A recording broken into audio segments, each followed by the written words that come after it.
আসসালামু আলাইকুম, welcome back to my channel Akhtar cooking house. আজ আপনাদের সাথে আপেল এবং গাজরের স্মুদি জুস বানিয়ে শেয়ার করব। অবশ্যই পুরো ভিডিও দেখবেন। টেবিলে চলে এলাম, 2টা গাজর নিয়েছি। এখন গাজর 2টা ভালো করে ছুলে নিব।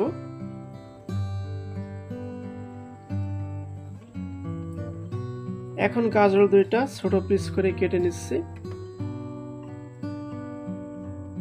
গাজরগুলো কাটা হয়ে গেল। একটা আপেল নিয়েছি, আপেলটা ভালো করে ছুলে নিব।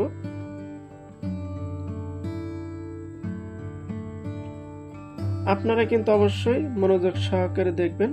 আজকের রেসিপি কিন্তু অসাধারণ হতে যাচ্ছে। আপেলটা এখন ছোট পিস করে কেটে নিব এবং নতুন নতুন রেসিপি পেতে অবশ্যই আমার চ্যানেলটা আপনারা সাবস্ক্রাইব করে পাশে থাকবেন।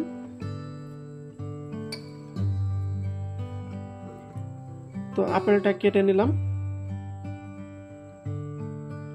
এখন ছোট এক টুকরো আদা নিয়েছি, ছোট পিস করে কেটে নিব।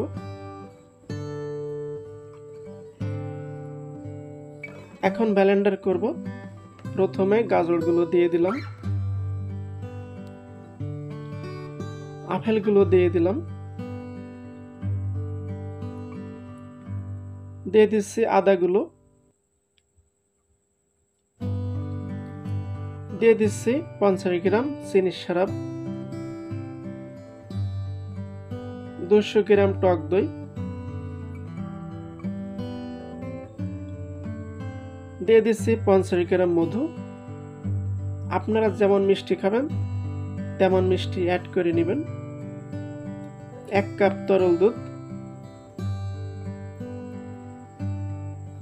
দিয়ে দিচ্ছি আইস।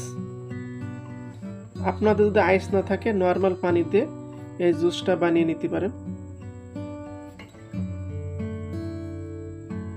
এখন ভালো করে ব্লেন্ডার করে নিব। আপনারা কিন্তু অবশ্যই ভালো করে ব্লেন্ডার করে নেবেন। তো ব্লেন্ডার করা হয়ে গেল, এখন পরিবেশন করে দেখাবো। তো প্রিয় ভাই বোনেরা, রেডি হয়ে গেল আপেল এবং গাজরের স্মুদি জুস। আপনারা বাসাতে অবশ্যই ট্রাই করবেন। আপনারা একবার হলেও তৈরি করে খান, অনেক পুষ্টি আছে এই রেসিপিতে। তো ভালো লাগলে শেয়ার করবেন। আজকের মতন এখানে বিদায়। আসসালামু আলাইকুম, আল্লাহ হাফেজ।